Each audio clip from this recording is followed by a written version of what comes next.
Benjam Wumijika, we welcome you to Lani Gastronomy, the home of gastronomy. Gastronomy to me means eating country to good health, and of course by doing that you are more well. So how do we love and care for homelands, farmlands, and we allow cooks and chefs to create amazing things, textures, colours, flavours, and then we enjoy together as a group. That's gastronomy. So eating country to good health. It's sharing a meal with communities of people who maybe aren't from Victoria or aren't from Australia, but we can share in that story through food. We eat these foods that we've been eating for a really long time, and that's an important part of practice for us as Dja people, connecting with what our ancestors have done for a really long time and connecting with country. We are healthy in the way that country is healthy. Our 6 seasons are about many times, and it's the observation that you make of now being intimate at country. So what is the weather like at that time?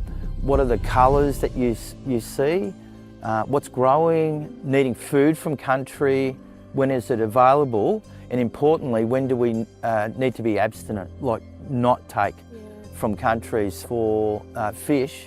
It's really important at certain times that, we don't impose upon the fish because, they're spawning, they're creating their young from the eggs and the fry. We see the colours at country with bulwatch and the grasses, and so we know it's time to harvest, and we collect the seeds, we can store the seeds for later, we grind the seeds to make our breads.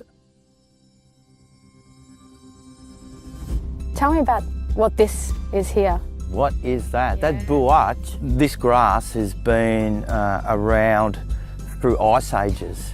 It has the deepest root, goes down sometimes up to about 10 metres. Yeah, wow. So it's drinking, it's taking moisture from places that other tubers and roots and grasses aren't. It protects through its tussock then these other plants that are around it. And it has a beautiful floret, so the flower and the seed associated with it.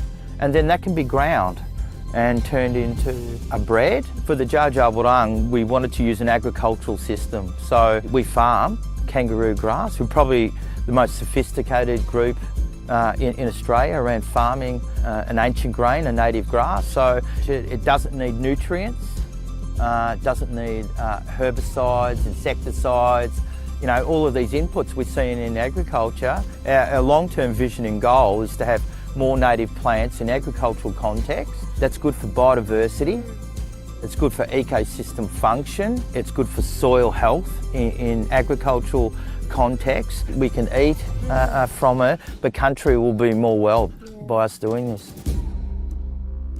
We've recently had investment in us to now grow a significant yabby farm that will be the biggest in the Southern Hemisphere. The yabby is really important to ecosystem function.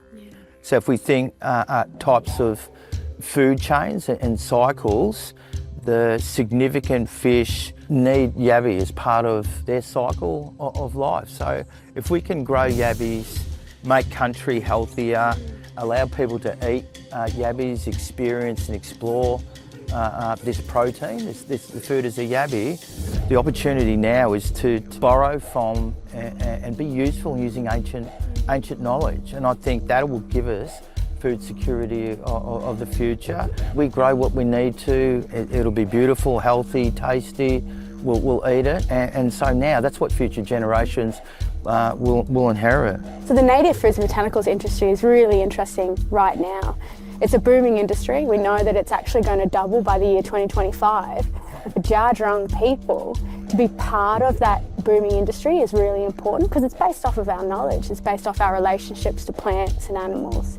And so as a Dja person, I feel a lot of pride in seeing that there is this interest from other people to want to sit down at the table you're talking about and enjoy food together and yarn together and tell stories together. Our agricultural business is Djakich, which is, and I describe it as dining room, and you put the paws in between dining and room. So now it's about eating at place. So Jarkich is doing our aquaculture, the yabby farming. It's also doing kangaroo, grass, buwatch, us exploring to grow tubers and roots. So murren, the yam daisy, grows much like a daffodil, you know, the yellow flower, and it has beautiful fairy-like seeds, and they'll float. And the story with Mern, the grandmother, the mother and the daughter, and you dig it up, so there's 3 tubers, and so you always consume 2, and then you put 1 back into the ground. It'll grow and produce more. And then Nyari just landed behind us. Nyari the black duck, how cool is that? Yeah, we as a community of people are doing some deadly things, so it's exciting for others to be part of that process with us and join in on that journey. How about you come to Central Victoria and join with us in gastronomy, have a fantastic conversation.